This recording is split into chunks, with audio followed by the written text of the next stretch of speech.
Regard sur le sens, regard sur l'essence, en matière de droits et libertés fondamentaux, dans le champ de la santé, dans le champ des santé, somatique et psychiatrique. Y a-t-il des sens interdits ou peut-on user de ces sens sans interdit? Voilà, vous avez 3 heures, je relèverai les copies tout à l'heure. Le tout, on m'a annoncé 2 heures, bien entendu, je ne vais pas vous asséner du droit pendant 2 heures, on essaiera de faire plus court. Mais il va être difficile de faire tout cela. Je le fais en une trentaine d'heures en Master 2 de droit de la santé. Je vais le faire en 1h30 ici. Je parle à l'élite intellectuelle de la nation, ça devrait bien se passer. Mais bien entendu, ça risque de piquer un petit peu, parce que je vais essayer de vous poil à gratter un peu, de vous énerver, de vous entendre dire ah mais oui, mais dans la vraie vie, ça se passe pas comme ça. Oui, c'est vrai que moi je vis pas dans la vraie vie. J'ai 56 ans, je suis toujours pas sorti de l'école. Donc a priori, tout ce que je vais dire, vous n'avez pas à en tenir compte, si ce n'est peut-être pour vous interroger. Alors je reviens sur ce qui a été dit ce matin, j'en ai profité pour aborder en une diapo la question de l'isolement et de la contention. Alors absolument pas pour remettre en cause ce qui a été dit, au contraire, j'y souscris à 100 voire 200%, mais juste pour attirer l'attention sur le fait que pour connaître le droit, parfois il ne suffit pas de lire les textes, il faut s'intéresser au débat parlementaire. Oui, parce qu'on débat parfois au Parlement, quand on ne s'y insulte pas. Et quand on y débat et quand on y travaille, c'est extrêmement intéressant. Et notamment sur les successions de textes sur l'isolement et la contention. L'amendement Robillard, évoqué dans le projet de loi de 2016, Touraine, hein, c'est le texte d'origine, c'est un amendement qui introduit la question de l'isolement et de la contention. Ce n'était pas prévu dans le projet de loi. Et il envisage que cet isolement et la contention soit une décision d'un psychiatre. Et il y a un amendement parlementaire qui conduit à substituer prescription à décision. Et une députée, Mme Cohen, dira « Je suis très gêné par l'emploi du mot prescription » parce que cela signifierait que c'est un acte thérapeutique. Et on va revenir après débat parlementaire, dans la navette parlementaire du Sénat, on revient à l'Assemblée et on revient au terme initial. Ce n'est pas une prescription d'un psychiatre, c'est une décision d'un psychiatre. Et ça change tout. En droit, je sais bien qu'en pratique, on l'a bien entendu ce matin, il est des situations où si ça peut effectivement avoir des effets bénéfiques sur un plan thérapeutique. Je rappelle juste ce que nous a dit il y a très peu de temps le contrôleur, la contrôleuse générale des lieux de privation de liberté sur ces questions-là, un petit peu agaçant hein, à lire probablement pour vous. Aucune étude scientifique menée n'affirme l'efficacité thérapeutique de la contention ou de l'isolement. Fermez le banc. Je ne suis pas médecin, je ne suis pas soignant, je ne sais pas de quoi vous parlez. Moi, je suis qu'un juriste un peu frustre, donc je ne sais pas si c'est vrai. Je constate que ça a été écrit. Bien entendu, il n'est pas inintéressant de lire le rapport du contrôleur général des lieux de privation de liberté sur ces questions. Donc, comme je vous le disais, je ne suis pas médecin, je ne suis pas soignant. Je ne suis pas totalement ignorant de ces choses et il y a des écrits sur les questions notamment que j'aborderai de sexualité en psychiatrie. Je fais un petit florilège des publications les moins anciennes, notamment une très intéressante publication au Canada dans un journal critique de sciences infirmières sur les politiques institutionnelles qui existent au Canada comme probablement ailleurs, qui briment les droits fondamentaux. Pas moi qui l'écris, ce sont des infirmières, donc probablement ont-elles tort. À voir. Je ne vais pas vous parler de tout ça, c'est vos disciplines, vous le maîtrisez bien mieux que moi. Je ne me désintéresse pas tout à fait de ce qui se passe dans le monde de la santé. Folie et déraison, suicide, pouvoir public et épidémie, etc. Mais on va avoir une approche qui relève de ce fruit-là que vous connaissez peut-être, hein, le cynorhodron, le gratte-cul, hein, le poil à gratter. Donc on va poil à gratter pour parler du contexte, mais surtout pour parler des textes. Je ne vous dirai pas trop de textes, hein, je vous rassure. Une première question, le sens du mot soin, le sens du verbe soigner. A-t-on perdu le sens? Je rappelle juste étymologiquement, les juristes sont des obsédés textuels, vous verrez. On a vraiment un besoin de se rattacher au mot. La racine indo-européenne, med, veut dire remettre de l'ordre à partir du chaos. Mettre de l'ordre.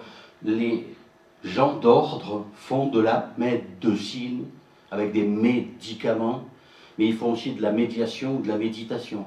C'est la même racine. Remettre de l'ordre dans un désordre. Remédier, c'est mettre de l'ordre à nouveau. Mettre de l'ordre à nouveau pour chercher quoi? La guérison, le rétablissement? Oui, peut-être, mais pas toujours. Hein, la toute-puissance de la médecine curative et somatique, il faudrait peut-être un petit peu l'oublier pour entrer dans d'autres démarches culturelles. Le rétablissement, oui, mais surtout préserver ou restaurer un pouvoir-être pour permettre aux gens de vivre une vie à peu près authentique. Soigner, 3 représentations qui parlent de la même chose. J'aime bien ces 3 tableaux. Vous avez celui de Langhetti, le chef de file des Tenebrozzi. Vous avez Aymor et vous avez Rennes. Qui parlent de la même chose, c'est la parabole du bon samaritain. Elle est intéressante, la parabole du samaritain, parce qu'elle est écrite par Luc, et le seul des évangélistes qui en parle, c'est Luc. Et Luc, il est médecin. On le sait, épître de Paul aux Colossiens, salutat vos Lucas medicus carissimus. Luc, le médecin bien-aimé, vous salue. Et Luc, dans la parabole du Samaritain, il nous dit, il banda ses plaies en y versant de l'huile et du vin. Oléothérapie, œnothérapie sur une plaie, c'est un acte technique, c'est de la curation. Soigner, c'est d'abord un acte technique. Puis il prit soin de lui. Curare, c'est ambivalent, hein, c'est à la fois l'acte curatif, mais aussi le prendre soin. C'est exactement comme thérapeutikos d'ailleurs, ou thérapein en grec, ça a les deux sens. Arrêtons de dire le cure et le care, la politique du care, c'est bon. On a des mots en français pour dire ces choses-là, ou en latin, utilisons des langues que nous maîtrisons et qui ne sont pas barbares. Surtout en contexte de tournoi destination. Acte technique, prendre soin en cédant s'il y a lieu de tiers compétents. Article 32 du Code de déontologie médicale. Assurer personnellement des soins fondés sur les données acquises de la science, consciencieux, attentifs, en faisant appel s'il y a lieu à des tiers compétents. On croit avoir tout inventé au XXe ou XXIe siècle, en fait c'était créé depuis plus de 2000 ans. Le soin est non seulement ambivalent, mais il nécessite de faire appel à des tiers compétents, et les tiers compétents, ils ne sont pas nécessairement médecins, ils ne sont pas nécessairement soignants. Le tiers compétent, ça peut être le patient lui-même, le patient partenaire. L'ancien patient qui revient vers vous pour vous accompagner, pour vous aider. Et regardez le Samaritain, là, il est intéressant parce qu'il est en train de payer l'hôtelier. Ah oui, parce que la santé, ça a un coût. C'est le principe de solidarité qui est sur le tableau de Rennes. Il paye l'hôtelier, 2 deniers, mais il regarde son patient encore. Il assure la continuité des soins et il n'a pas perdu de vue son patient qui est en train d'être brancardé. Voilà, c'est tout. Je voulais faire une petite pause artistique. Maintenant, on va rentrer dans un tableau du 19e siècle que vous connaissez, Ciencia y Caridad, la science et la charité. Soigner, acte technique, prendre soin. Mais dans la médecine contemporaine, il y a 2 soignants pour ça. Il y a le technicien et il y a l'auteur du prendre soin. Et nous, patients, on aimerait que le titulaire du savoir-faire et du savoir-être, de la curation et du prendre soin, ce soit la même personne. Parce que quelqu'un qui n'est que dans la technique, il n'est pas soignant, c'est un technicien. Quelqu'un qui n'est que dans le prendre soin, il n'est pas soignant, c'est un charlatan. Et le soignant, le vrai, il est à la fois excellent technicien, mais il sait aussi qu'au-delà d'un corps, d'une âme soignée, il y a un corps ou une âme vécue. Nous ne sommes pas que des êtres vivants, nous sommes des êtres qui avons vécu. Et cette dérive, eh bien, Sicard, Didier Sicard, l'ancien président du CCNE, hein, l'écrit parfaitement. La médecine moderne, alors aux connaissances de plus en plus développées, a fini par considérer la maladie plutôt que le malade. Le médecin est devenu un technicien et le patient un consommateur, un usager. D'ailleurs, le mot usager, on l'entend souvent. Hein. Tout dépend de la façon dont on l'orthographie, au demeurant. Hein. En EHPAD, l'orthographie d'une façon, dans d'autres secteurs d'une autre façon. Soigner, donner des soins, écrit le Sétois Paul Valéry, c'est une sorte de poème qui n'a jamais été écrit et que la sollicitude intelligente compose. C'est intéressant le mot poème, j'ai mis pas mal de temps à comprendre et en fait il fallait retourner dans le bailli, dans le dictionnaire grec-français. En fait, poiesis c'est poienne, c'est créer, action de créer, c'est création. Soigner, c'est une création. La création qu'on vous demande dans la relation de soins, c'est pas dans la technique, parce que la technique, c'est la réitération d'un savoir-faire. Même si on peut inventer, il faut faire évoluer la technique, bien sûr. Mais c'est dans le relationnel, c'est dans le prendre soin, c'est dans le sens que l'on donne, dans l'individualisation du soin, alors que l'on vous demande de protocoliser, de normaliser, de standardiser. Moi, je vous dis, il faut individualiser. Comment faire une création, une individualisation dans un soin protocolisé, eh bien en distinguant l'aspect technique des choses et l'aspect relationnel. J'enfonce des portes ouvertes, hein, mais ça me permet de rappeler que d'autres l'ont écrit, notamment Paul Valéry. Alors bien sûr, vous êtes pris dans des forces contraires. Hein.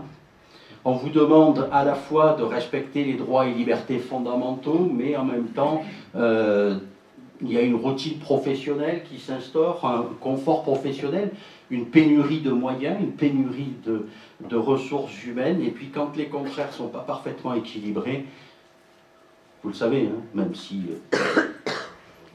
vous jouez avec les trois quarts et non pas avec les vrais de première ligne, c'est une question de morphotype, hein, tout simplement, ou de bêtises, hein, pour remonter de plus en plus vers le numéro 1 et le numéro 2.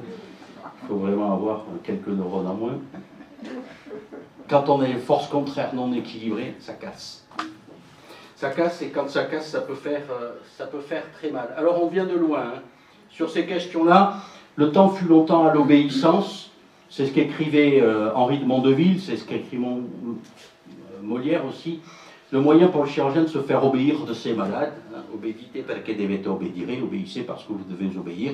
Je suppose que certains d'entre vous ont connu le temps de l'obéissance du soignant au supérieur, hein, l'adjudant-chef, pardon, le cadre, le chef de service, le patron, le grand gourou, le chef à plume, et puis bien sûr tout le monde se faisait obéir des patients, parce que le patient devait obéissance.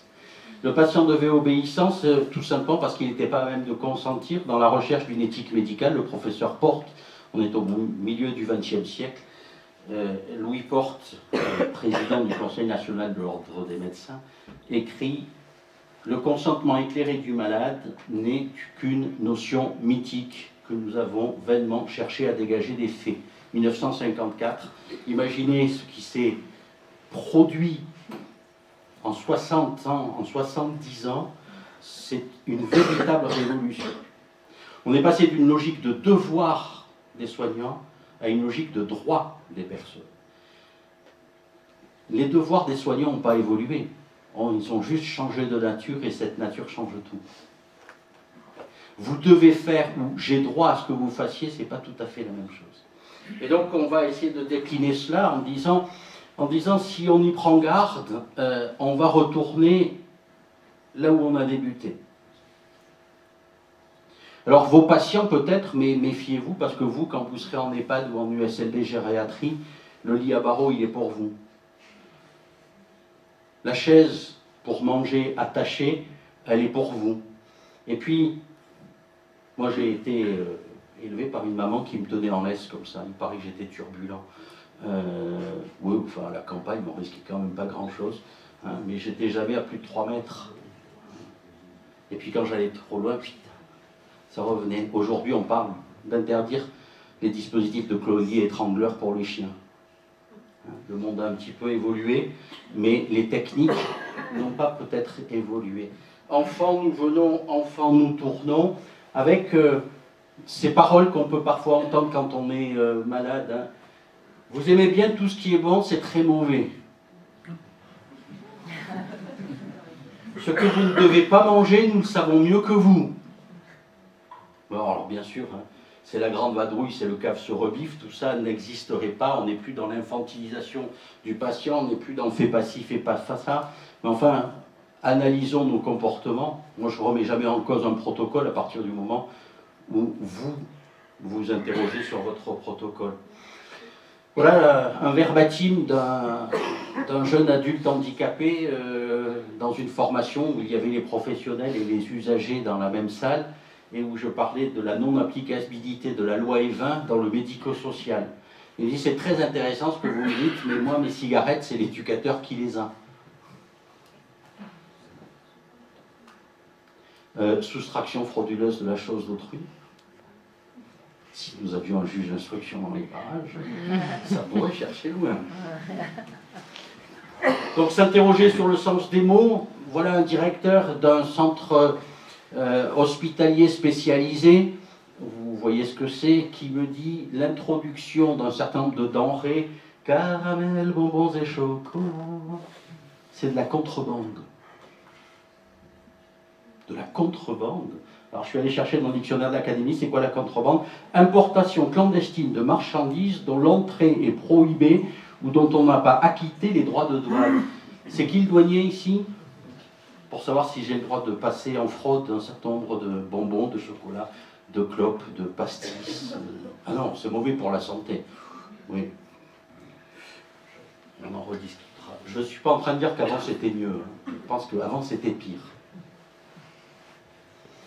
Mais ça ne veut pas dire qu'il ne faut pas préparer le monde de nos enfants et notre monde à nous en gérontopsychiatrie.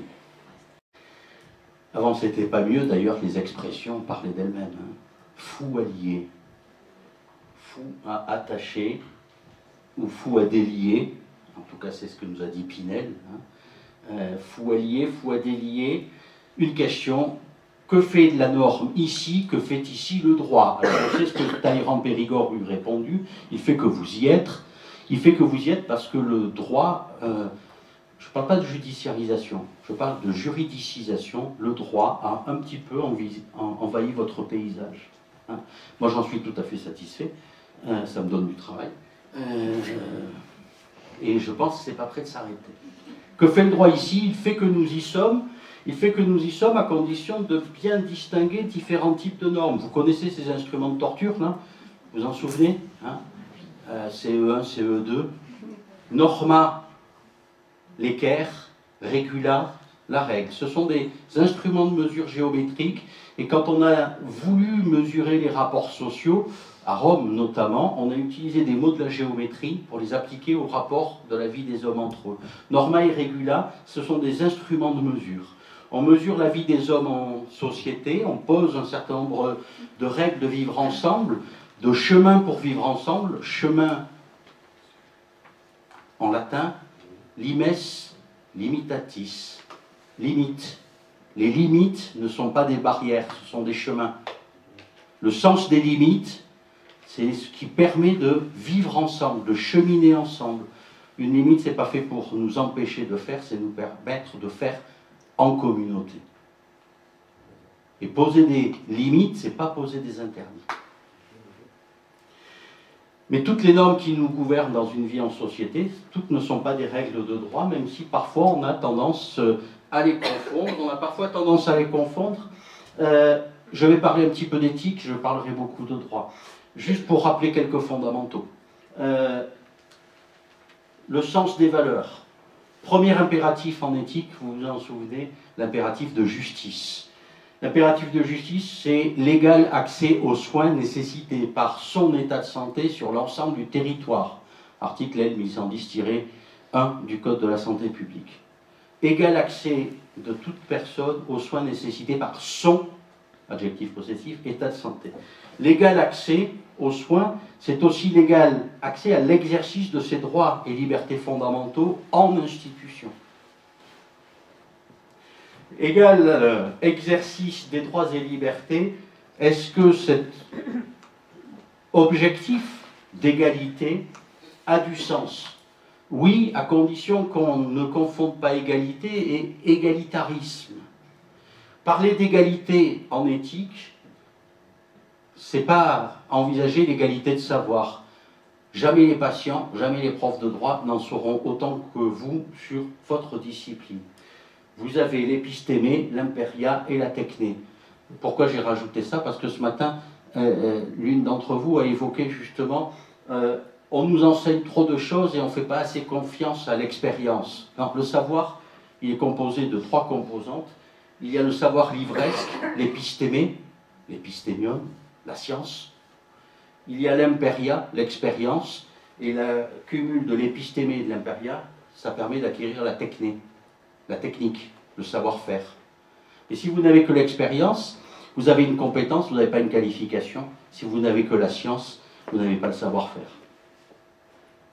Vous avez la théorie, il vous manque la pratique.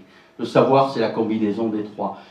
Les patients, même experts, même partenaires, n'ont pas votre savoir. Donc l'égalité dont on parle, c'est une égalité de statut. De statut, ça veut dire quoi? C'est une égalité de statut, c'est-à-dire que le patient, il est ce que vous êtes. Une personne. J'entends ici le mot personne au sens juridique, c'est-à-dire un sujet de droit. Tout le monde n'est pas d'accord dans les fondements de la bioéthique. Un certain Hugo Tristan Engelhardt Jr., vous l'avez dans l'édition Princept et elle vient d'être rééditée en français, écrit une chose absolument étonnante et anxiogène et abominable. Tous les êtres humains ne sont pas des personnes. Il y a des humains non-personnes. Ceux qui n'ont pas d'autonomie décisionnelle, qui ne sont pas agents, ne sont pas des personnes, les enfants, les infants, pour le juriste, les personnes profondément séniles, les cérébraux lésés, les attardés mentaux, ne sont pas des personnes. Ce sont des humains, mais ils ne sont pas des personnes, ils ne sont pas nos pères. Moi, je préfère définir la personne, non pas par ce qu'elle fait, mais par ce qu'elle est. C'est l'éthique à colonne de Sophocle, c'est lorsque je ne suis plus rien que je deviens quelqu'un. Mais c'est le tiers qui est responsable du maintien de la dignité de celui qui, justement, n'est pas suffisamment autonome pour promouvoir sa dignité et sa reconnaissance en tant que personne. Parler d'égalité de statut, ça ne veut pas dire que les gens sont pareils. Être égaux ne veut pas dire que nous sommes similaires. L'égalité ne fait pas la similitude, et donc l'égalité, en éthique, on ne doit pas l'entendre sous un sens arithmétique, mais sous un sens proportionnel. 1 n'égale pas 1. On doit privilégier, non pas isone, mais analogone. Isone, c'est l'égalité arithmétique. Analogone, c'est l'égalité proportionnelle. Et donc, chaque fois que l'on envisage cette question de l'égalité, on peut attribuer à chacun selon son dû. Entre 2 patients, y compris à pathologie identique, je n'ai pas 2 situations identiques. C'est ce que l'on appelle aussi dans d'autres disciplines médicales du triage. Attribuer à chacun selon son dû.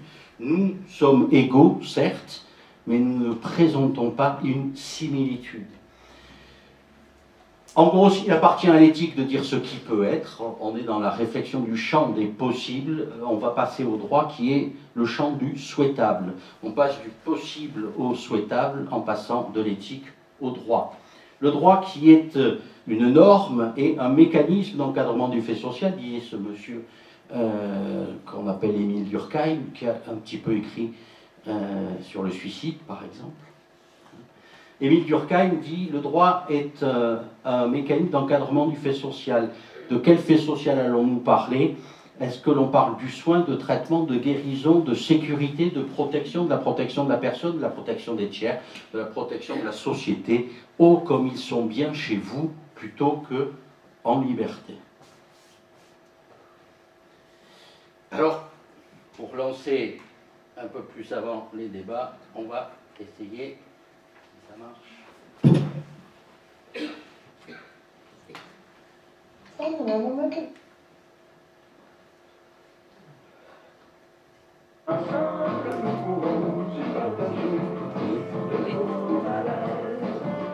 Bon, c'est du québécois, hein.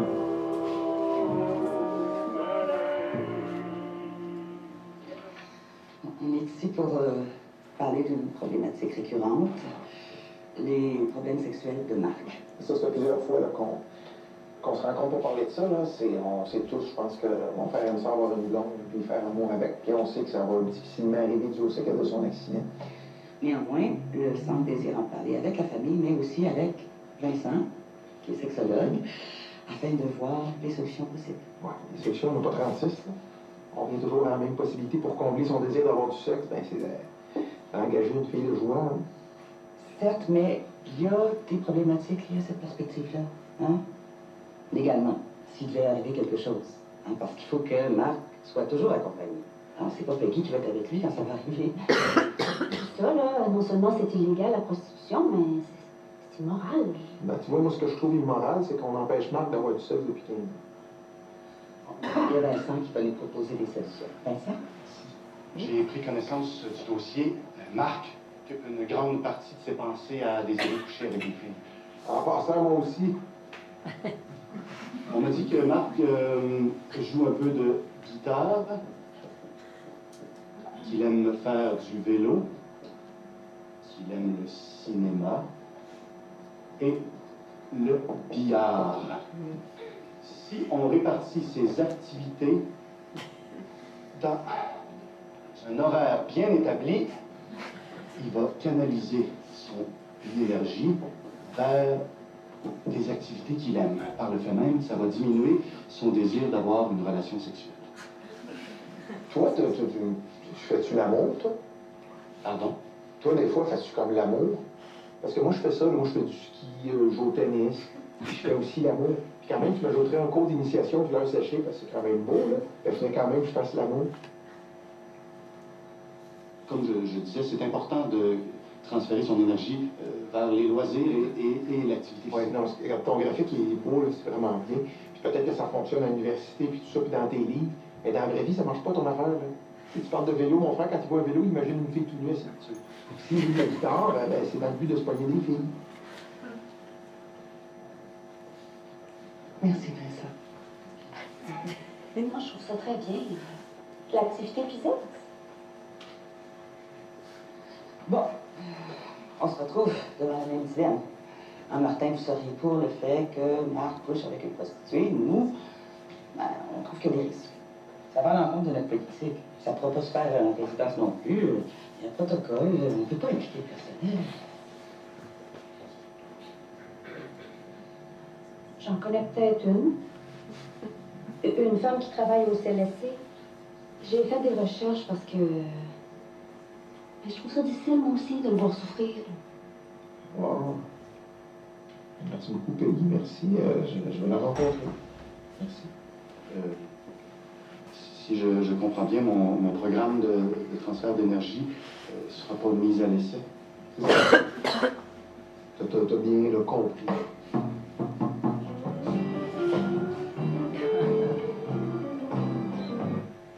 Bon, je passe, ça dure encore une dizaine de minutes. Tout est dit. Que l'on soit outre-Atlantique ou ici, on se pose les mêmes questions. Non seulement c'est illégal la prostitution, mais en plus c'est immoral. Oui, c'est immoral. La norme mos moris ethos ethikos, à ne pas confondre avec ethos, les mœurs, la façon dont il faut vivre, il y a effectivement des valeurs morales qui peuvent être heurtées par cette question-là, mais la norme juridique, elle est peut-être différente et on va essayer de la découvrir. Hein. C'est illégal. mais c'est immoral. Alors, on parle un peu d'éthique, hein, de quoi on parle en comité d'éthique, la réponse est donnée par ce jeune interne. Ben oui, on parle de ce qui fait tourner le monde. Il y a deux choses qui font tourner le monde. Le sexe et l'argent, et à l'université, comme à l'hôpital, il n'y a plus d'argent. Donc on va parler d'autre chose. Au risque de vous surprendre, le droit n'est pas soluble dans la réglementation. Les circulaires, les arrêtés des DG, de l'ARS, des instructions de vos tutelles, ils puisent sa source dans des textes qui ont une valeur légèrement supérieure, les traités et conventions internationales, la Constitution, la loi. Mais parfois, ils se lèvent aussi, dans vos pratiques et dans vos usages. C'est-à-dire que, un peu comme M. Jourdain faisait de la prose sans le savoir, vous faites du droit sans le savoir. Chaque fois que vous émettez un règlement, une prescription, vous faites du droit. Or, ce qui distingue, pour schématiser un petit peu, la règle de droit des autres normes, c'est son caractère sanctionnable. Il n'y a de droit que s'il y a sanction possible. Je n'ai pas dit sanctionné, j'ai dit sanctionnable. Hein. Tout n'est pas toujours sanctionné, fort heureusement. Donc chaque fois que vous posez un interdit, vous posez une règle de droit. Il est interdit de, dans les locaux de Sainte-Marie, il est interdit de, dans les chambres, il est interdit de, au réfectoire, il est interdit de, dans les couloirs, dans les toilettes, sur les pelouses, il est interdit de. C'est quoi la sanction ? Notamment quand on va parler de sexualité, vous rentrez dans une chambre, surprise, dans le lit, ça bouge, c'était interdit, vous gérez comment? D'abord, aviez-vous le droit d'interdire? Première question. Et une fois que vous avez posé l'interdit, si sanction il doit y avoir, qui a fixé l'échelle des sanctions? Sera-t-elle différente selon que on met un, comme le disait Woody Allen, hein, ne critiquez pas la masturbation, c'est le seul moyen de faire l'amour avec quelqu'un que l'on apprécie. Ce qui n'est pas toujours vrai. C'est pas le seul moyen, c'est ce que je voulais dire. Et puis on ne s'apprécie pas toujours. Vos pratiques, vos usages, c'est du droit. Moi, cette espèce d'antienne, ce petit refrain que j'entends souvent dans le monde de la santé. On a toujours fait comme ça. C'est un usage. La norme érigée dans un règlement de fonctionnement, c'est de la norme. Et quand la norme d'un règlement intérieur, d'un règlement de fonctionnement, d'un règlement de service pose un interdit, eh bien on fait de l'illusion normative. On croit se protéger, on croit protéger et parfois on s'expose. Je vais revenir sur ces petits florilèges de règlements très contemporains. Hein. Je ne suis pas allé chercher les choses au XXe siècle, j'ai pris que des choses du XXIe siècle. Ne pas manifester ostensiblement une relation affective au sein de l'unité. 2022. Je ne dirais pas où c'est un grand CHU du sud de la France. D'une ville bordant la Méditerranée, à 4-5 km de la Méditerranée, la première lettre c'est M et c'est pas Marseille. J'en dirai pas plus. Alors je sais qu'on est en addictologie et qu'il faut poser des interdits en addicto, mais ne pas manifester ostensiblement une relation affective, ça veut dire quoi? Et vous allez sanctionner comment le patient qui manifeste ostensiblement une relation affective? Parce que si vous savez comment sanctionner ça, il faudra me l'apprendre. Le droit, c'est relatif, ces deux messieurs l'ont écrit avant nous, c'est relatif dans le temps, c'est relatif dans l'espace. Le droit d'aujourd'hui n'est pas le droit d'hier, il n'est pas le droit de demain. Le droit d'ici n'est pas le droit d'ailleurs. Et donc, être toujours conscient de la relativité du droit. Le droit du pavillon C n'est pas le droit du pavillon A, le droit de Rodez n'est pas le droit de Clermont-Ferrand, ni celui du Puy-en-Velay. La République, néanmoins, est une et indivisible. Alors, ce n'est pas le droit d'hier, mais ça y ressemble parfois un petit peu. Regardez ce qu'écrivait Domas au XVIIe siècle. La police temporelle a son utilité dans l'établissement des hôpitaux, en ce que l'on y reçoit de la nécessité de vaguer mendiant leur pain et de la fainéantise qui multiplie les larcins, les vols et les meurtres. Si on fait des hôpitaux généraux, c'est pour y mettre tous ceux qui pourraient larciner, voler, tuer, et dont la fainéantise multiplie les larcins.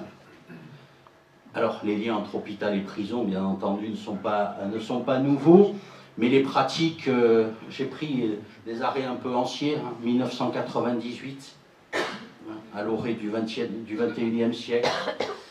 Le mot qui apparaît le plus dans cette décision de la Chambre criminelle de la Cour de cassation, c'est puni. Privé de manger, puni dans sa chambre. On est auprès d'adultes handicapés et de jeunes autistes. Nul ne peut être soumis à des traitements inhumains et dégradants. La Cour d'appel avait considéré que ces brimades étaient des mesures éducatives, SIC.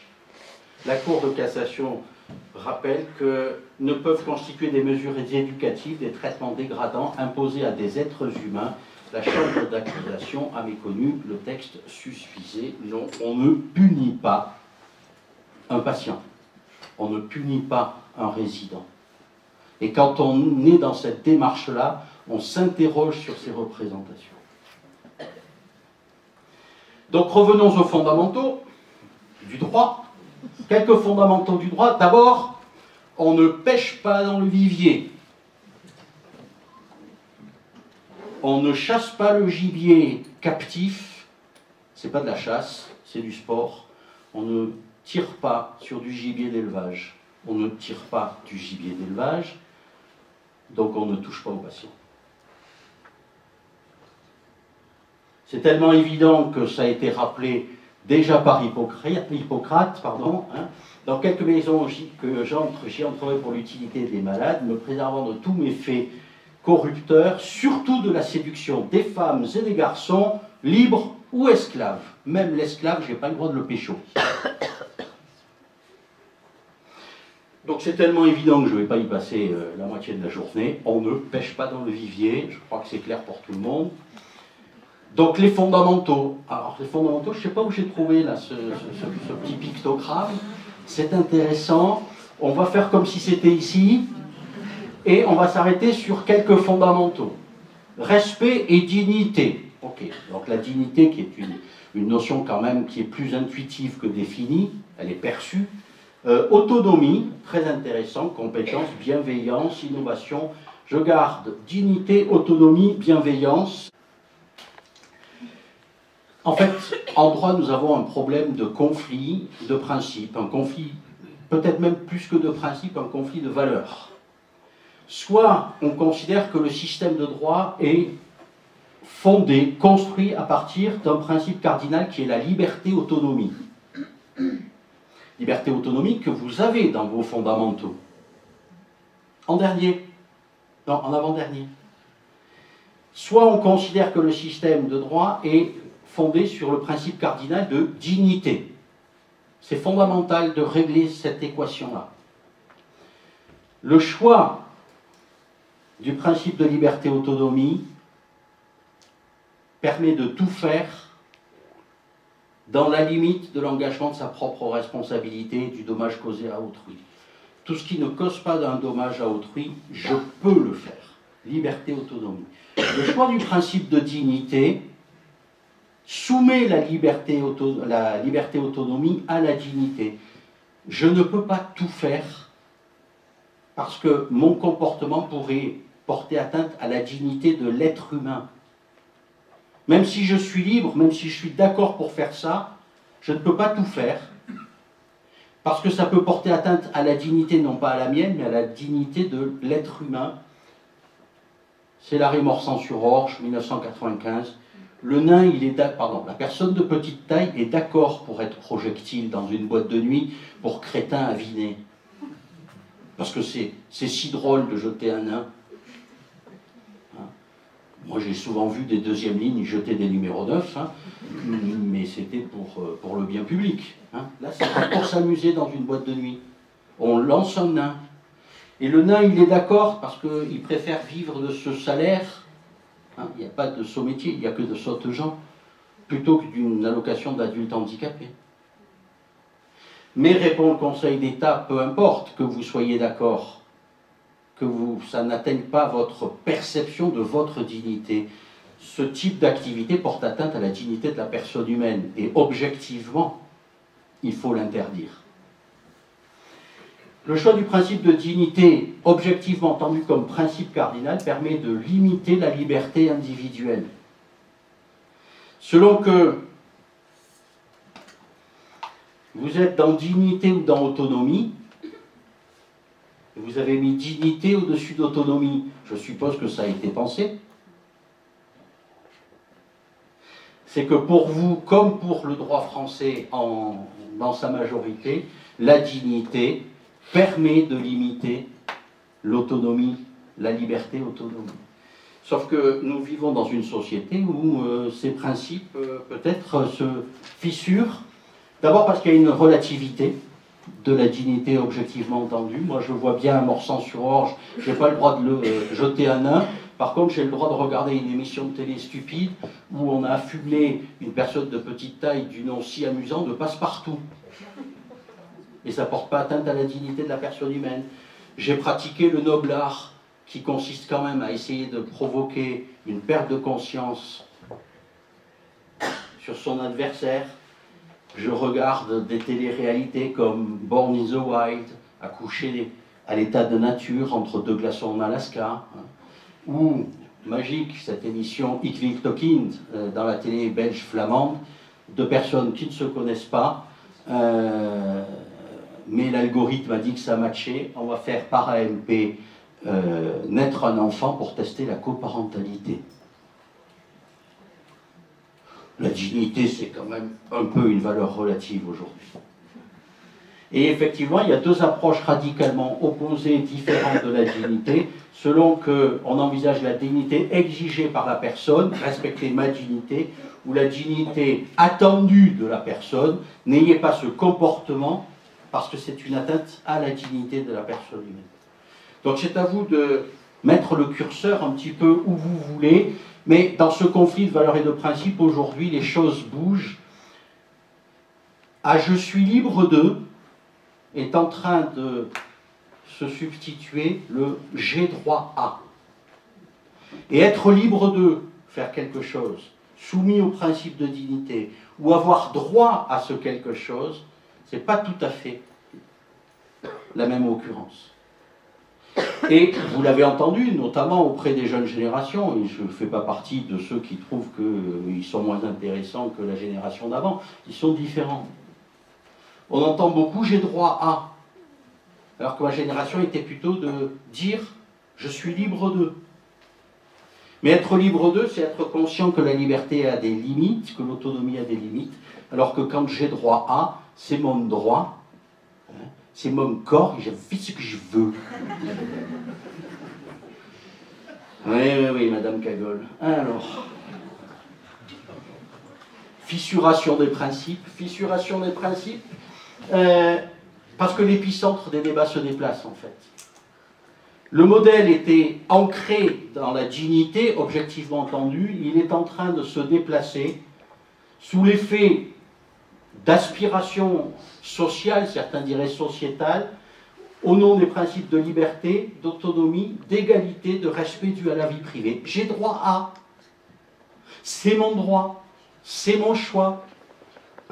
Et donc désobéissance à tout ce qui heurte mon droit et non pas aux limites à ma liberté.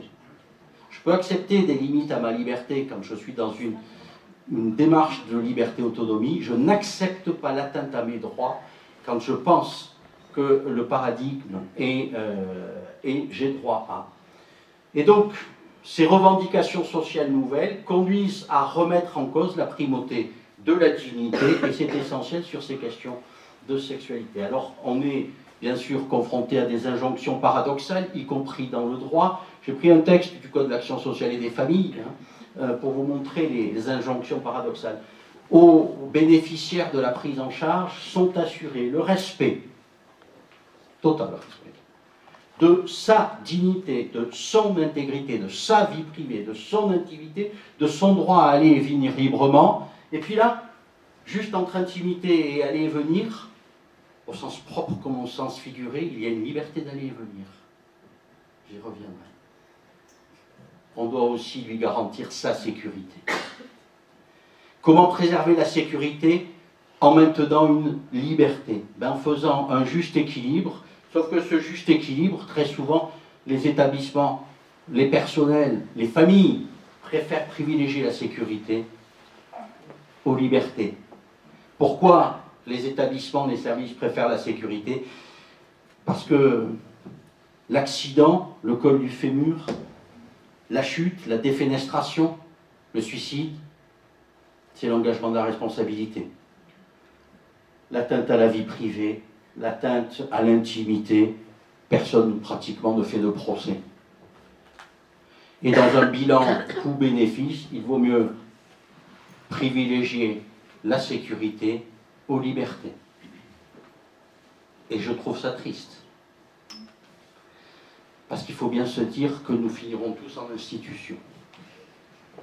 Et il y ait toujours ça, dans un petit coin de votre tête. La liberté est affirmée, mais la sécurité est exigée. Et donc, faute de hiérarchie dans les textes, c'est à vous de faire l'arbitrage. Et l'arbitrage, eh bien, il conduit à entendre cette antienne, ce petit refrain de la judiciarisation et d'ériger l'obligation de sécurité en valeur absolue, alors que ce n'est qu'une valeur relative. Toutes les décisions de la Cour de cassation notamment rappellent bien que l'obligation de sécurité des établissements médico-sociaux, sanitaires, psychiatriques sont des obligations de moyens appréciées au cas par cas, in concreto, et non pas in abstracto. Non pas dans l'abstrait, mais au cas par cas. Y avait-il connaissance du risque de passage à l'acte de cette personne? Y avait-il connaissance de ce patient? Est-il rentré sans qu'il ait un parcours en amont? Et au cas par cas, on va voir si tous les moyens ont été mis en œuvre pour assurer la sécurité sans porter atteinte à ses libertés.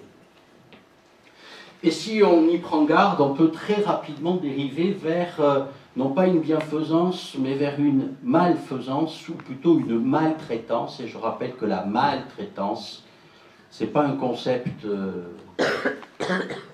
non défini, puisque depuis 2022, la maltraitance est juridiquement définie. La maltraitance est un geste, une parole, une action, un défaut d'action, faire comme ne pas faire peut être maltraitant, qui compromet ou porte atteinte au développement, aux droits, aux besoins fondamentaux, à la santé d'une personne en situation de vulnérabilité. Et que cette atteinte intervient dans une relation de confiance, qui est le socle de la relation de soins. Une relation de confiance, de dépendance, d'accompagnement.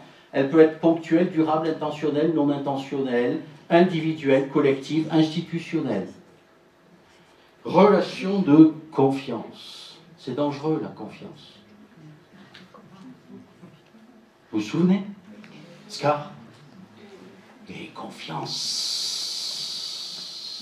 Crois en moi. Qu'est-ce qu'il veut, Scar? Il veut le becqueter. La confiance que le patient vous fait n'est pas un dû, c'est un risque. Quand j'accorde ma confiance, je prends un risque.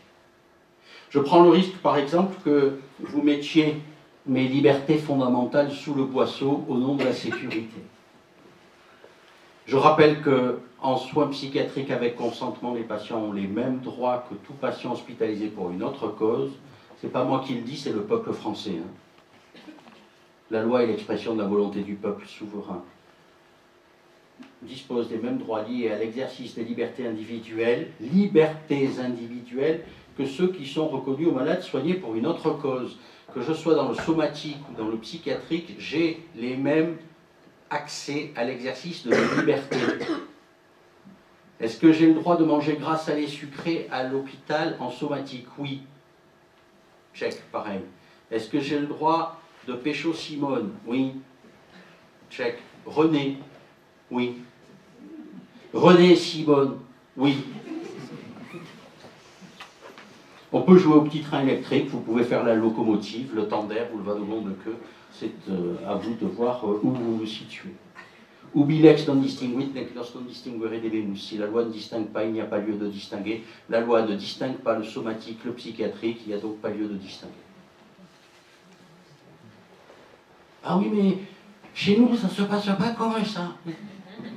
Je sais, je ne suis pas totalement crétin. Soins psychiatriques avec consentement dans un établissement de santé privé. Une personne est sortie de l'établissement sans que le protocole de sécurité des sorties ne soit respecté. Avec une ordonnance falsifiée, est entré dans une pharmacie, s'est procuré des médicaments, est re-rentré dans la clinique, est allé dans sa chambre, a pris les médicaments, et il est mort. Autolyse, suicide. Action en justice des filles et belles-filles de ce patient en disant que vous aviez un protocole de sortie, vous ne le faites pas appliquer, il y a une violation de l'obligation de sécurité. Réponse de la Cour de cassation en 2013. Même droit pour cette personne qu'une personne hospitalisée pour une autre cause. Dans cette hypothèse, le principe applicable est celui de la liberté d'aller et venir. Même droit. Je suis rentré dans le somatique, j'ai le droit de sortir. Je suis dans le psychiatrique, j'ai le droit de sortir.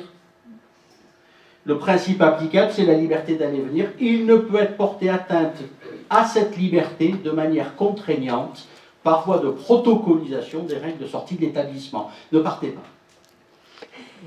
Ça ne veut pas dire qu'il ne faille pas un protocole de sortie. Ça veut dire que le protocole de sortie doit être pensé de manière à ne pas porter atteinte de manière contraignante à cette liberté. Pas de sortie sur autorisation, mais sortie par exemple sur avis. Demander un avis et demander une autorisation. Papa, je peux sortir ce soir? Non. Papa, est-ce que tu penses que je peux sortir ce soir? Non. Pas la même chose. Ça se ressemble un peu.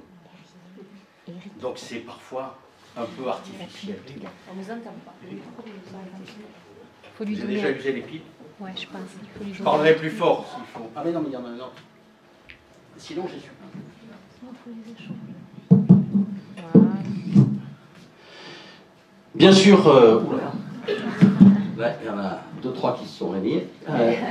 Bien entendu, soins psychiatriques sans consentement, il peut y avoir des restrictions.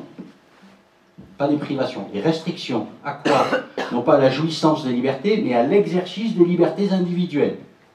Restrictions. Je passe, vous le savez. Restrictions à quelles libertés individuelles? On y vient. Donc, soins psychiatriques avec ou sans consentement, ne pas confondre. Pas de consentement aux soins psychiatriques, par habitude on dit soins hospitalisation sans consentement. Soins psychiatriques sans consentement ne veut pas dire incapacité générale à consentir, notamment à l'exercice de mes libertés. Un directeur d'établissement du côté d'Annecy m'appelle un jour, c'est un de mes anciens étudiants, il me dit Monsieur Vial, j'ai un souci, il me semble que vous nous avez dit que même en soins psychiatriques sans consentement, la personne peut exercer l'activité religieuse de son choix et que c'est un droit qu'on ne peut absolument pas brimer. Je réponds oui, c'est dans le texte. La personne peut effectivement, je le cherche, se livrer aux activités religieuses ou philosophiques de son choix. Se livrer aux activités religieuses ou philosophiques de son choix. Et là, mon patient, il veut voir l'exorciste toutes les semaines. Et il me le fait décompenser. Est-ce que je peux interdire à l'exorciste de venir? Non. C'est une liberté que je ne peux en aucun cas réduire. Par contre, ce que vous pouvez faire, c'est utiliser votre GBS, votre gros bon sens. Appelez l'évêché et demandez à ce qu'on vous change l'exorciste. Ben, c'est ce qu'il a fait, on lui a changé l'exorciste et depuis ça s'est beaucoup mieux passé. Je ne gère pas la crise en supprimant une liberté qui est garantie par le droit. Alors on en vient au cœur du sujet. Y a-t-il des sens interdits? Une interdiction de sensualité?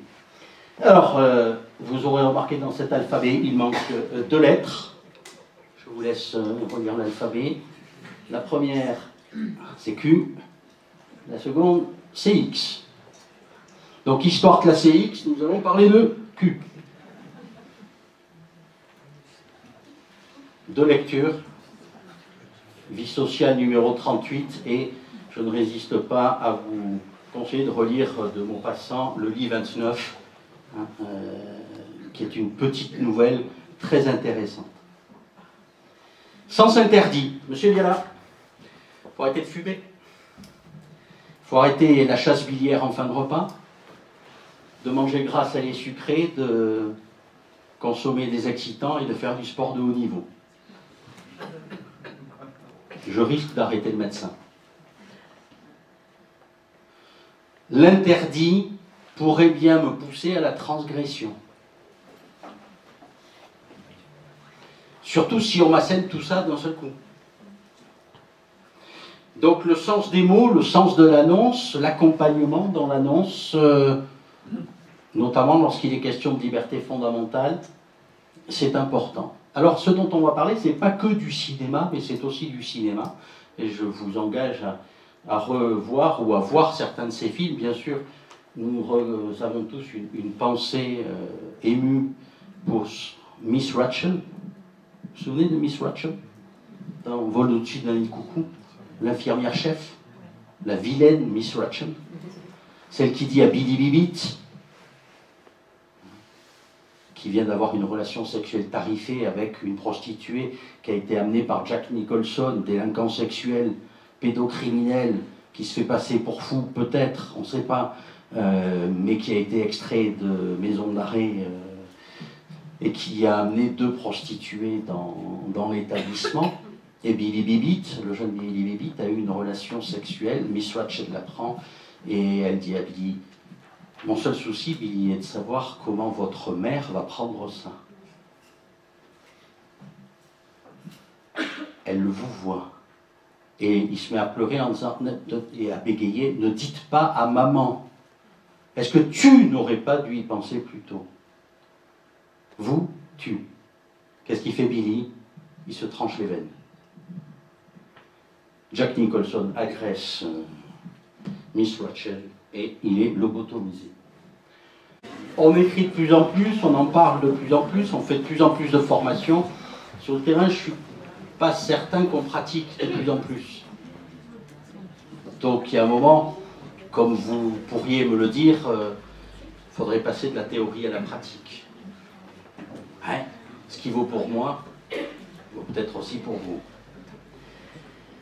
Et pour ça, il faut mettre en lumière un certain nombre d'idées reçues. Alors, je prends des idées reçues dans plusieurs champs de la santé, notamment sur le champ de la sexualité des aînés, des personnes âgées. Judith Butler, que vous avez probablement lu, l'a très bien dit. Hein, les personnes âgées, idées reçues, hein, n'ont pas de désir, elles ne peuvent pas faire l'amour, elles ne sont pas attirantes physiquement, donc pas désirables, donc elles n'ont pas de désir.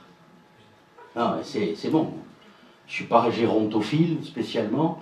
C'est pas pour ça que les vieux ne m'aiment pas.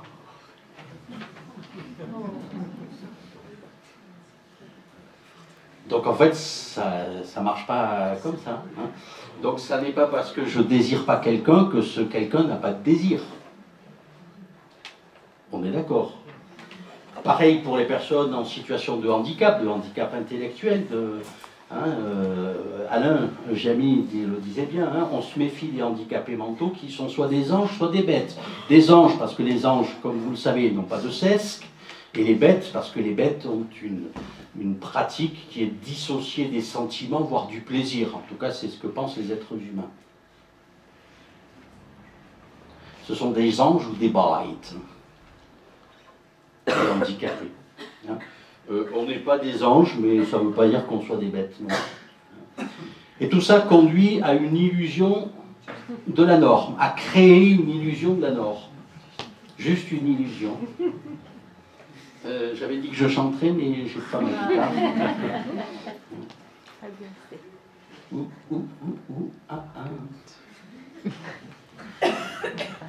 Avec une question qu'il faut se poser avec un grand juriste qui s'appelait Goethe, qui n'était pas qu'un juriste, hein, et au siège de Mayence, il sauve du lynchage un officier français qui s'était très mal comporté en disant c'est dans ma nature, j'aime mieux commettre une injustice, laisser partir cet officier français qui a torturé, que de tolérer un désordre. Il y a une émeute, on va le lyncher. Je ne veux pas d'un désordre, je préfère tolérer une injustice. Au nom de quel désordre tolère-t-on l'injustice de priver certaines personnes de droits et de libertés fondamentaux? Est-ce que ça mettrait vraiment le bordel, le désordre, pardon, si on respectait parfois certains droits et libertés fondamentaux qui nous gênent un petit peu, parce que c'est un peu gênant de parler de ça. Et donc on a ce florilège, j'y reviens, hein, pour encadrer ces pratiques-là. Alors vous avez le très connu, parce que arrêt de la Cour administrative d'appel de Bordeaux, dont vous avez entendu parler, sur l'annulation pour excès de pouvoir d'un article du règlement de fonctionnement de l'unité Verneuil à Cadillac. Hein, vous voyez à peu près ce que c'est. Le règlement de fonctionnement était ainsi rédigé. L'unité Verneuil est un lieu de soins où l'intimité, la sécurité, la tranquillité doivent être assurées. Le respect de sa propre intimité et celle d'autrui est nécessaire. Vous devez respecter votre intimité, la vôtre même. J'ai l'impression d'entendre mon préfet des études qui m'expliquait qu'on devait respecter sa propre intimité. En gros, dormir avec les mains au-dessus des draps, pour que le surveillant la nuit puisse vérifier qu'on ne jouait pas avec le jokari. L'intimité d'autrui est aussi nécessaire. À ce titre, au titre du respect de sa propre intimité et de l'intimité d'autrui, les relations de nature sexuelle, pas les relations sexuelles, mais c'est de nature sexuelle, je ne comprends pas, hein, ne sont pas autorisées, elles ne sont pas interdites, elles ne sont pas autorisées. Au nom de quoi aurions-nous à autoriser les relations de nature sexuelle? Cette interdiction s'impose dans la mesure où les patients d'un établissement psychiatrique sont vulnérables et nécessitent d'être protégés.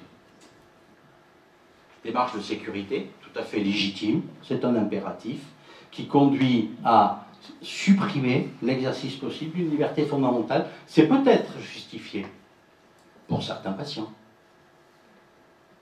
Mais le règlement de fonctionnement s'applique à tous les patients. Et c'est ce que va dire le juge administratif. Vous ne pouvez pas soumettre tous les patients, vous pouvez en soumettre un certain nombre à cette restriction, notamment les délinquants sexuels. Alors, règlement de fonctionnement, on va rapidement les passer. Les relations intimes sont interdites dans l'établissement. Tout acte agressif ou violent envers les autres est interdit, et au titre des actes agressifs ou violents, avoir des relations amoureuses. C'est agressif l'amour? Oui, ça peut. N'est pas autorisé. Moi, mon préféré, c'est votre chambre étant un espace personnel et de soins, toute visite pour votre patient y est interdite. Vous êtes chez vous, mais que chez vous. Il est interdit dans l'enceinte de la clinique, c'est un établissement psychiatrique, hein, d'introduire et de consommer des boissons alcoolisées, des substances toxiques. Est-ce qu'il est nécessaire de dire qu'on n'a pas le droit de consommer de la drogue, des substances toxiques? Je crois que c'est prohibé, même si ce n'est pas dans le règlement. C'est un peu plus gênant pour l'alcool, de détenir des armes, blanches ou à feu, d'avoir des rapports sexuels. Vous voyez l'échelle des valeurs? Je ne dis pas que ce ne soit pas justifié, je dis je suis gêné par armes blanches ou à feu, rapport sexuel. C'est une arme bactériologique. L'unité Verneuil, j'en ai parlé. Ne pas manifester ostensiblement une relation affective, c'est donc le CHU2M. Et cerise sur le McDo, droit à l'expression de sa vie affective. Tous les jeunes ont le droit d'avoir une vie affective dans le respect de leur intimité. Alors, recherche pas, ça veut rien dire, c'est de l'E-Buxp. Vous n'êtes pas équipés pour. Enfin, il y en a peut-être qui ont compris ce que ça voulait dire. Les initiés. Tous les jeunes ont le droit d'avoir une vie affective dans le respect de leur intimité. La manifestation publique de leurs sentiments, comme l'amitié ou l'affection qu'ils se portent, doit s'exprimer dans des comportements adaptés. Comportement adapté à la manifestation publique d'un sentiment comme l'amitié. Moi, c'est pas comprendre. Les flirts et les relations sexuelles sont interdits dans l'enceinte de l'établissement. Vous pouvez traverser la 2 fois 2 voies, l'autoroute, mais pas ça chez nous, parce que pour des raisons de sécurité, ah, c'est con, oui. C'est quoi un flirt? Corruption anglaise d'un mot de vieux François, fleureté, compter fleurette. Dans cet établissement, il est interdit de compter fleurette.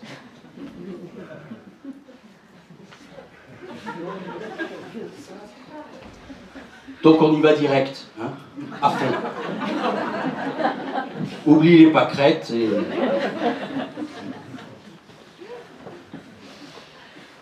Ben ouais, c'est comme ça qu'on apprend la sexualité sur YouPorn. Hein. Moi, je préfère... T'as de beaux yeux, tu sais.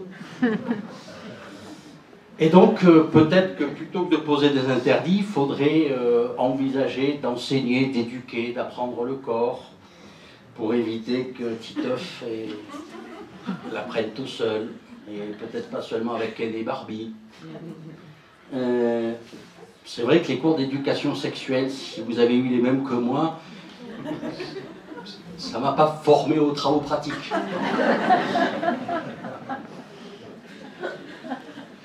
Et effectivement, le gamin qui a un smartphone, généralement, il en sait plus que son père. Ça, je peux vous le confirmer. Alors, ces questions-là, elles sont aussi abordées sur le plan éthique, notamment par le Comité national de confiture de moraline, le CCNE, dans la 818.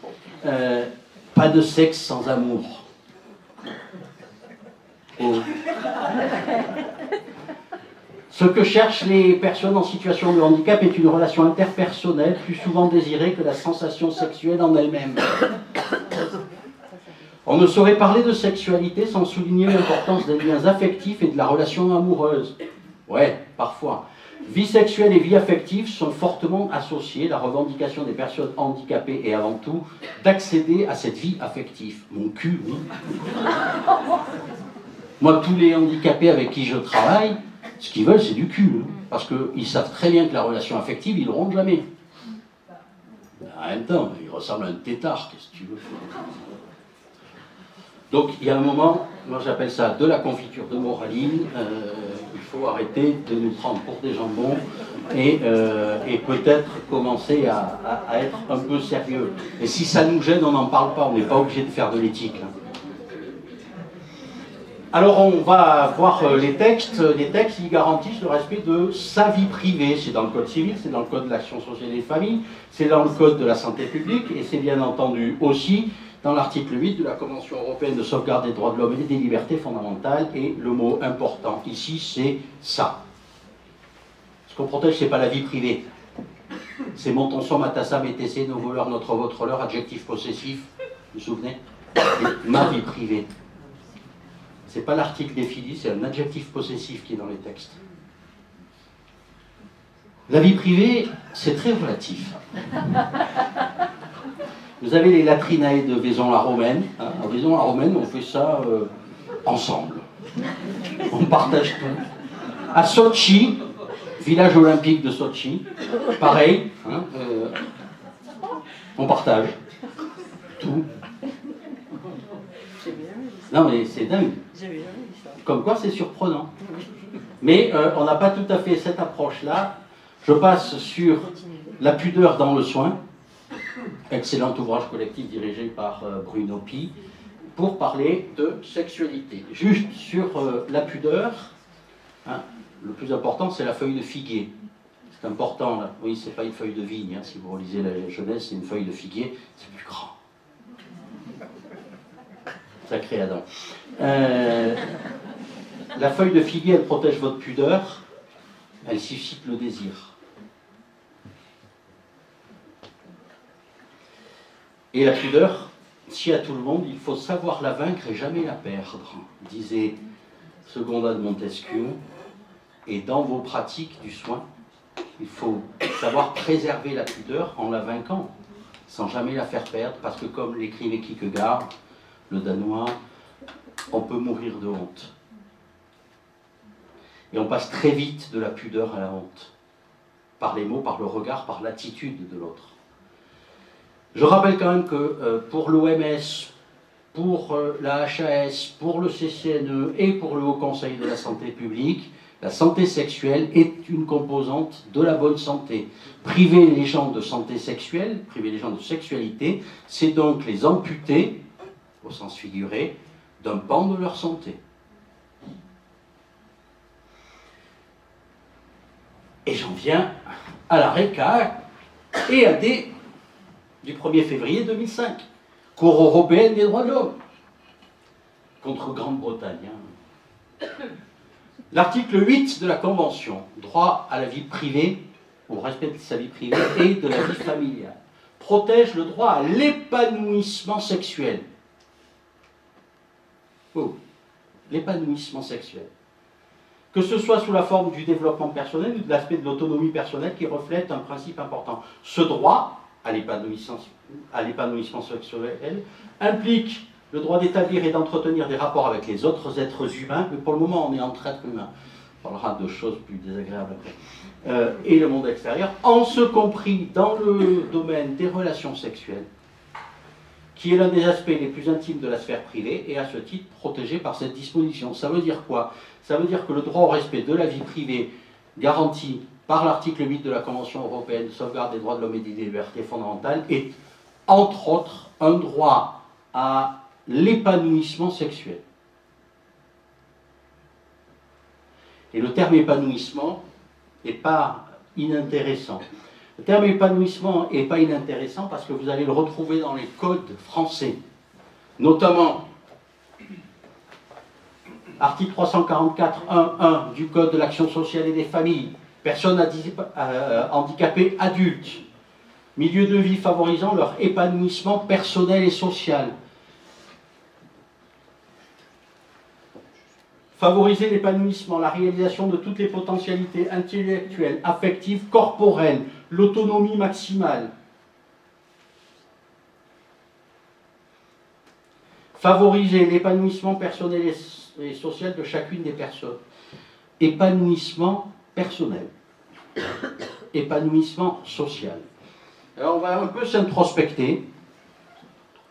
Est-ce que, sous réserve que ce soit bien fait, la sexualité est, pour vous, ne vous en faites pas, on ne va pas faire un sondage, signe potentiel d'épanouissement personnel? Est-ce que ça va mieux après? Je parle aux messieurs, parce que comme le chante Brassens, 95 fois sur 100, la femme s'emmerde en baisant. Qu'elle le taise ou le confesse, c'est pas tous les jours qu'on lui déride les fesses. Que pas de moi, c'est d'un poète sétois. Attends, il est sétois, hein, comme. L'épanouissement personnel, oui. Est-ce que ça favorise l'épanouissement social? Bien entendu. Demandez à Dominique, je pense qu'elle.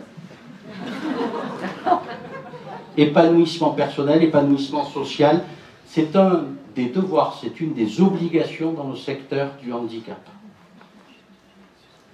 Est-ce que je favorise l'épanouissement personnel et social quand mon règlement d'examen interdit les relations affectives, les relations d'amitié, les flirts, et plus si affinité? Je ne dis pas qu'il faille l'autoriser. Pourquoi? Parce que vous n'avez pas à l'autoriser. C'est une liberté fondamentale. Je n'ai pas besoin d'autorisation, mais vous n'avez pas à me l'interdire non plus. La sexualité, donc nature juridique, vous l'avez compris, la sexualité composante de la vie privée est une liberté, pas un droit au sens technique. Nul n'a un droit à la sexualité, chacun a le droit de développer une sexualité.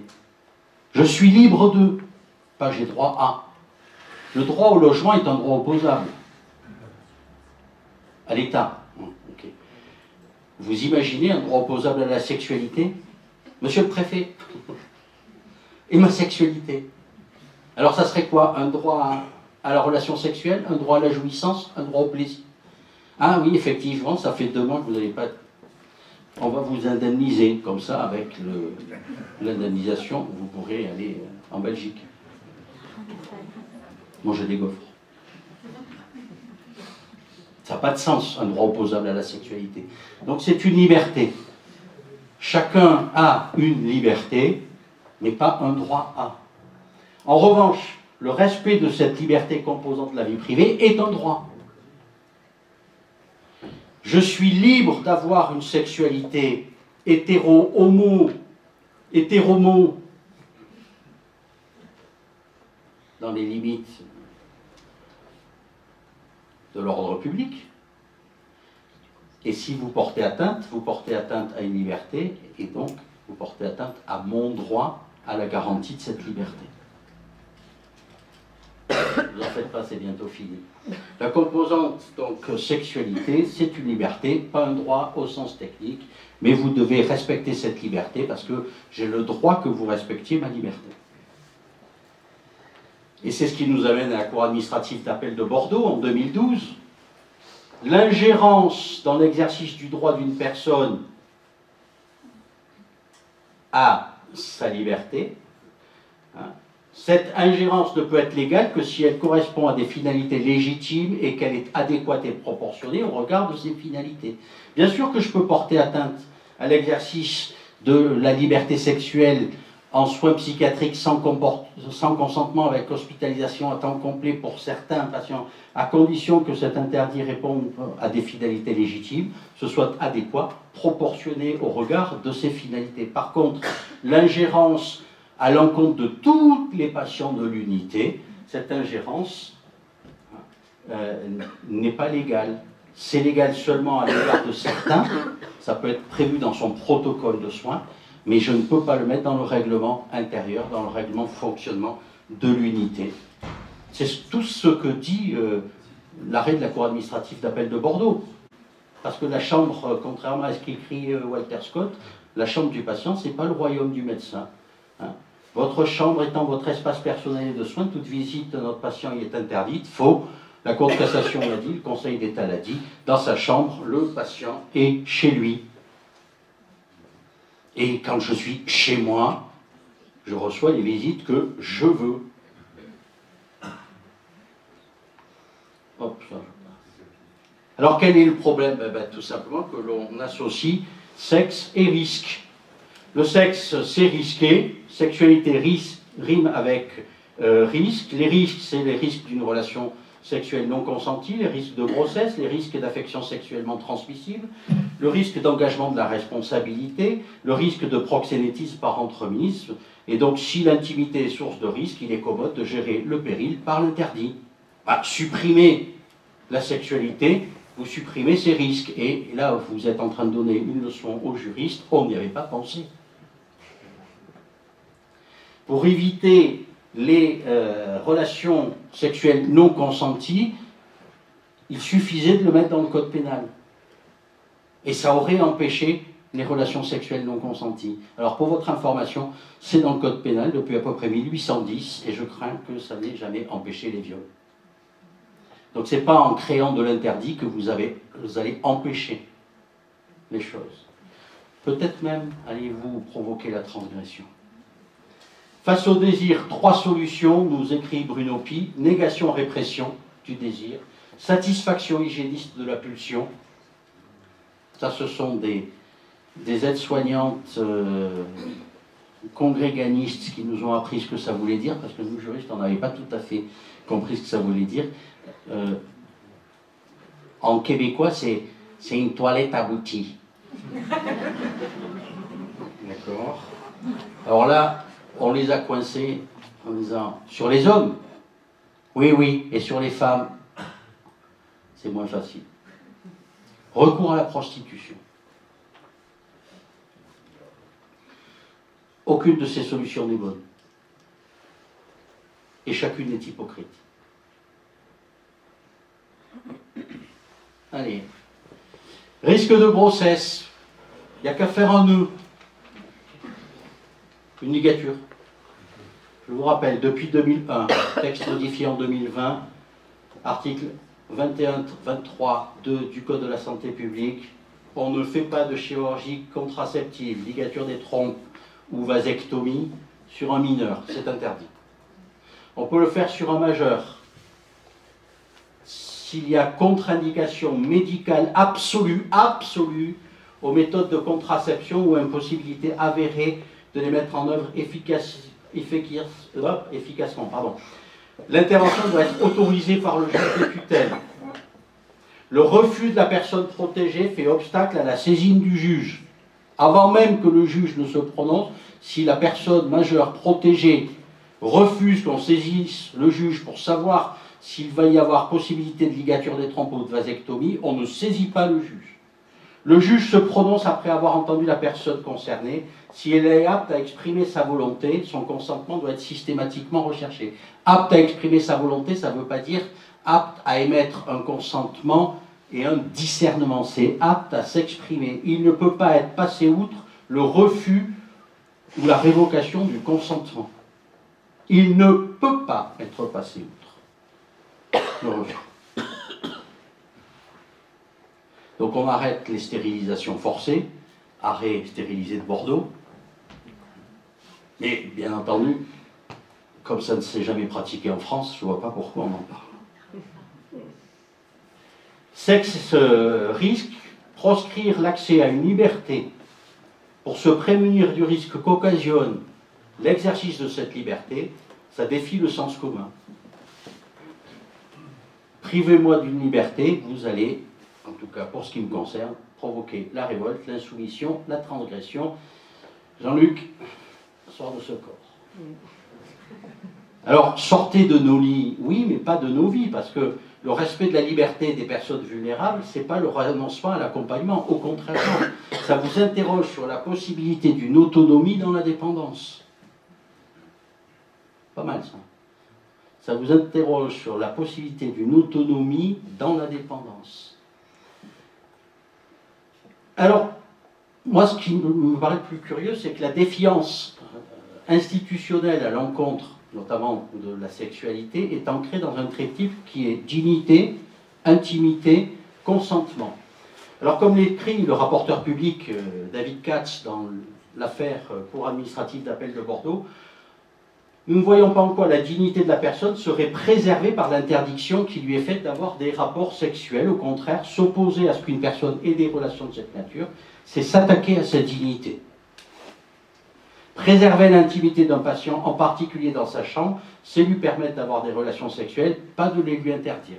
Donc, l'argument dignité-intimité fonctionne à rebours de l'interdit. L'argument du consentement, c'est un petit peu la même chose. L'argument du consentement, il fonctionne à rebours. En fait, on raisonne syllogistiquement. Il ne peut y avoir de relations sexuelles licites que consenties, prémisse majeure. Les personnes dépendantes en perte d'autonomie, en psychiatrie, ne peuvent pas consentir, voire sont hospitalisées sans consentement.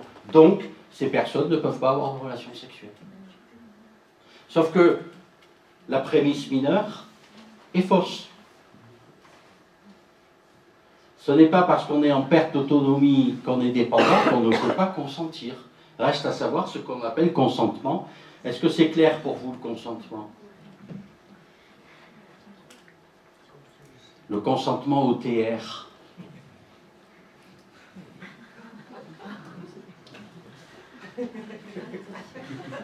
Monsieur Viala, on va y aller? Veuillez vous allonger. Est-ce que vous pouvez vous tourner vers le mur, s'il vous plaît?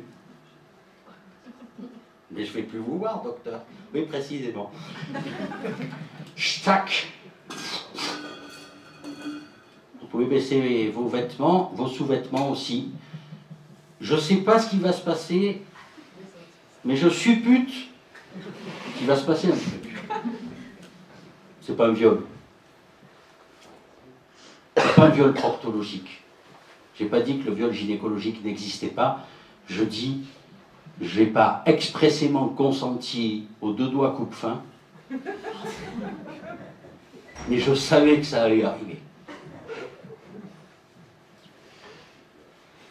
Et je sais que ça va se reproduire. Le consentement, ça me rend perplexe parce qu'il y a 2 approches du consentement en droit. Il y a le consentement du droit des contrats, du droit des obligations, c'est celui de Thomas d'Aquin dans la Summa Theologica, Consensus Voluntatis et Stactus qui presupponit, Actum Intellectus. L'acte de volonté présuppose un acte intellectuel, et comme on dit dans la région, chez vous comme chez moi, avec certains patients, Actum Intellectus, est-ce pas gagnat? Faut jamais les prendre pour des cons, il ne faut pas oublier que nous sommes. Actum Intellectus. Mais non, mais ça c'est le consentement du droit des contrats. C'est acheter une Ferrari, c'est acheter une maison, c'est acheter une baguette de pain. J'ai besoin de comprendre avec discernement, avec justesse, ce à quoi je m'engage. Mais le consentement à l'atteinte à l'intégrité corporelle, que ce soit l'atteinte à l'intégrité corporelle par un soignant ou dans le cadre d'une relation sexuelle, c'est pas le consentement du droit des contrats. Pourquoi? Parce que la relation sexuelle, sauf exception, n'entre pas dans le champ contractuel. Sauf un contrat qui s'appelle le mariage, mais c'est autre chose. Le consentement dont il s'agit n'est pas celui du droit des obligations, c'est une garantie procédurale qui oblige le partenaire sexuel, qui oblige le partenaire médical à respecter le droit fondamental, memu aptu, noli me tangere, ne me touche pas, don't touch me. Inviolabilité du corps humain, sauf consentement. Et ce memu aptu, ce noli me tangere, j'ai pas besoin qu'il y ait discernement. Quand elle dit non, c'est non, même si c'était pour son bien. Quand je dis non, c'est non, même si c'est pour mon bien. Mais monsieur Viala, il faut enlever cette tumeur, non. Mais vous savez que oui, c'est pas raisonnable, je sais, et j'ai peur des piqûres. J'ai dit non, c'est non. C'est pas un acte intellectuel, c'est pas vraiment réfléchi. Je n'agis pas avec discernement. Et donc le consentement à la relation, ici, on ne peut pas assimiler consentement et discernement en dehors du droit des contrats. Exemple, licenciement pour faute grave d'un personnel d'EHPAD qui avait permis à 2 résidents qui étaient en train de faire un rapprochement de nature sexuelle au réfectoire, il y a des lieux pour tout, au moment du repas et au réfectoire, c'est peut-être le moment, c'est pas l'endroit. Et ce personnel cadre a dit, remontez-les en chambre et instituez un claustrat. Ouais, enfermez-les 1 heure. Pas mal, hein, à 93 ans. On retrouve les 2 résidents, le monsieur normal au lit en train de ronquer et la dame sous la douche avec une petite double incontinence qui conduit à un signalement d'événements indésirables graves et au licenciement pour faute grave de la cadre. Cour d'appel de Paris, vous vous trompez, employeur. Vous confondez le discernement, qui est invoqué par l'association employeur, discernement qui est la faculté d'apprécier sainement les choses avec intelligence et sens critique. Et là, nos 2 personnes âgées, elles ne se souviennent même plus avec qui elles l'ont fait. Hein. Mais c'était bien, peut-être. Et il faut distinguer ce discernement du consentement qui est l'acte de donner son accord à un acte. Or, ici, le comportement réciproque des 2 personnes révélait leur consentement. C'est l'habitus corporis, l'attitude corporelle, qui révélait le consentement, même si effectivement c'était probablement sans discernement. Alors je sais que ça vous choque, je sais que ça vous heurte, c'est fait exprès. Donc je ne peux pas assimiler le consentement au discernement. Ici, en matière de sexualité, peut-être faut-il rechercher l'assentiment, comme nous dit le comité consultatif d'éthique en 2021. Et nous, dans tout ça, la dimension contractuelle dans la relation de soins n'est pas à sa place. Sauf exception, l'acte charnel n'entre pas dans la sphère contractuelle. Je pense que vous êtes d'accord. Les moins hypocrites d'entre vous, il doit y en avoir un ou deux, vont admettre avec moi qu'en matière de sexualité, l'actum intellectus, il n'est pas toujours présent. Parfois on agit sans intelligence, sans discernement, au risque de le regretter, mais de façon consentie. Désolé pour hier soir. Mani, dans ton lit, ça bouge. Sur ce coup-là, man, t'as été un homme, t'as ramené le croisé de Jackie Sardou et d'un Pokémon. T'as du style, t'as du style, t'as du style. Et mon frère, quand tu une vois double, tu ramènes de la bombe nucléaire. Mani, il a bien pécho le Pokémon. Et le lendemain, il regrette. Et ça ne veut pas dire que sur le coup, ou dans le coup d'ailleurs, il n'était pas d'accord. Il a agi sans discernement, mais indéniablement avec consentement. Comme nos deux personnes âgées dans l'arrêt de la Cour d'appel de Paris, désolé pour hier soir de trio, nous conduit à distinguer consentement et discernement à l'acte sexuel. J'ai fini. J'ai fini. Comportement non équivoque de rapprochement de nature sexuelle qui révèle le consentement, et on doit bien distinguer discernement et consentement. Prince des flammes, t'as la queue qui crame. Le plus beau moment de l'amour étant, nous dit Jupiter, le consentement, contrairement à Clémenceau qui disait c'est quand on monte les escaliers. Alors, passer du consentement à l'assentiment, c'est admettre que la volonté peut s'exprimer autrement que par la parole. C'est ce qu'écrivait déjà Sartre, hein, le désir s'exprime par la caresse, comme la pensée par le langage. Et effectivement, le rapprochement de ces deux personnes âgées au réfectoire révélait leur consentement. C'est intéressant. D'un cas, je ne fais pas une règle, hein, entendons-nous bien. Et donc ça pose la question, et c'est la question finale, du sens des limites. L'autonomie ne peut pas être une autonomie absolue. Il faut poser des barrières, bien entendu, mais des barrières qui permettent de vivre ensemble. Les barrières ne sont pas des interdits systématiques, systématisés, protocolisés, pour le bien-être des équipes ou pour des contraintes managériales ou de ressources humaines. Et je rappelle, et ce sera le dernier texte, que nous faisons en droit français le pari de l'autonomie quasi absolue, y compris des personnes placées sous un régime de protection avec représentation, et que donc par un argument a fortiori, tous ceux qui ne sont pas placés sous un régime de protection avec représentation ont une autonomie qui, juridiquement, est censée être totale et complète.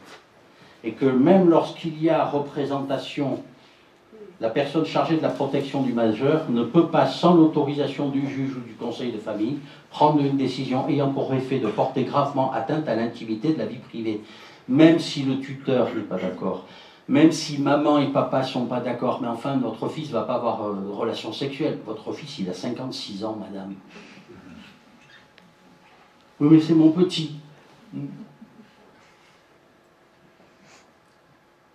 Est-ce que l'interdiction de relations sexuelles porte gravement atteinte à l'intimité de la vie privée? Ben, si vous répondez non, je risque d'être un peu étonné quand même. Je rappelle, dernière diapo 459.2 du Code civil, la personne protégée, sous tutelle, hein, ça veut dire, entretient librement des relations personnelles avec tout tiers, parents ou non, elle a le droit d'être visitée au sens propre et au sens figuré par tout tiers et le cas échéant être hébergé par cette personne. A fortiori, si c'est vrai pour une personne avec un régime de protection avec représentation, c'est vrai pour tous les autres. Et je passe sur ce sur quoi je pourrais aussi revenir. l'accompagnement et non pas l'assistance sexuelle. Je parle d'accompagnement plutôt que d'assistance, parce que les gens n'ont peut-être pas besoin d'être assistés, ils ont besoin d'être accompagnés. En la matière, hop, il y a un peu de littérature. Bien entendu, ça veut dire prostitution, ça veut dire proxénétisme par entremise, avec une pensée émue pour Lulu la Nantaise, pour ceux qui connaissaient Lulu la Nantaise ou qui ont vu les tontons flingueurs. Je rappelle qu'à Nantes, hein, il y a sa plaque qui a été accrochée il y a quelques années à la mémoire de Ludovine Lucas, dite Lulu la Nantaise. La France est un pays abolitionniste, d'autres pays sont des pays réglementaristes et qui permettent l'accompagnement sexuel. On n'en a pas fini, on se bat encore hein, au niveau du Conseil national consultatif des personnes handicapées entre différentes associations, notamment entre associations de personnes handicapées et associations féministes, pour savoir si oui ou non le recours au sexe tarifé est une possibilité. Mais grâce au progrès, les robots sexuels arrivent et vont peut-être régler la question. Je ne suis pas certain qu'on y gagne beaucoup. Voilà, il y a une association de proxénètes dont je fais partie qui s'appelle La Passe. Ce sont des proxénètes bénévoles, hein, je vous rassure. Association pour la promotion de l'accompagnement sexuel, présidée par ce monsieur que vous connaissez peut-être, Marcel Luce, et son poumon d'acier, qui a obtenu le droit à former des accompagnants sexuels.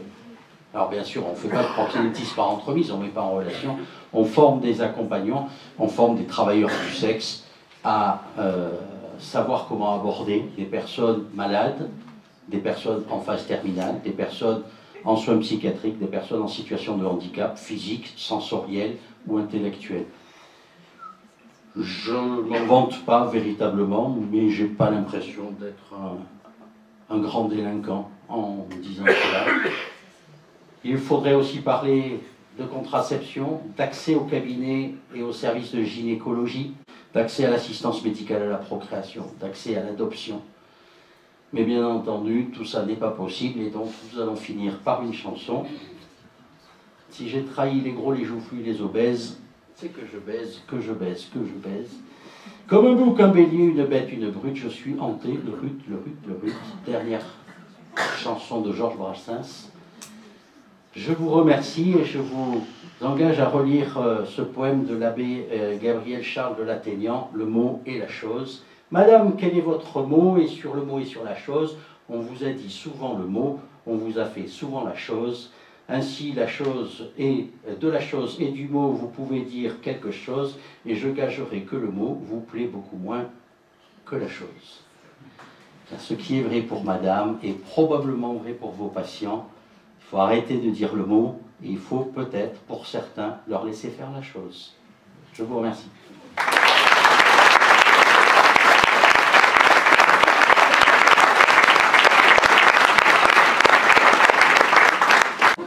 Donc je vais laisser la conclusion à Nathalie.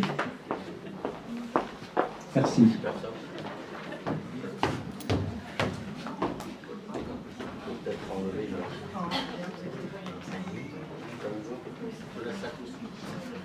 Merci Monsieur Biala, vous nous avez un petit peu bousculé, je crois. C'est pour ça peut-être qu'il n'y a pas de questions et on va se remettre. Il va nous falloir un petit peu de temps. Alors voilà, voici le temps de conclure cette journée. Nous avons ce matin pris quelques hauteurs philosophiques en réfléchissant au sens du travail, notre métier de soignant. Le sens ne serait-il pas l'essence du soin?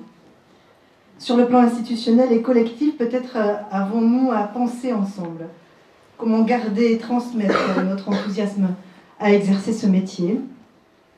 Il était intéressant d'aborder cet après-midi ces notions de bientraitance, la question de l'accompagnement, de la vie sexuelle et affective de nos patients, parce que c'est un sujet qui interroge régulièrement les équipes. Et c'était la dernière question qui était adressée au comité éthique cette année. Nous avons constamment à penser, repenser le soin, en accueillant le patient comme un semblable, en le protégeant, tout en le préservant, tout en préservant sa dignité, son autonomie et ses droits. L'éthique se rapporte à des limites qu'il faut imposer à nos savoirs ou à nos pouvoirs.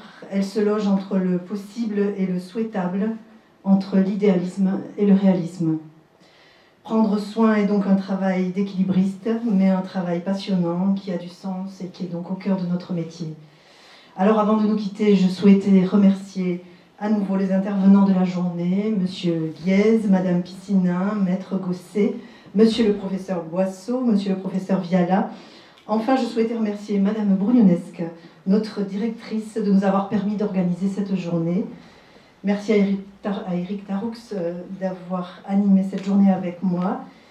Et merci à tous ceux qui ont œuvré au bon déroulement de cet événement. Je vais vous souhaiter une bonne soirée et un bon retour. Merci.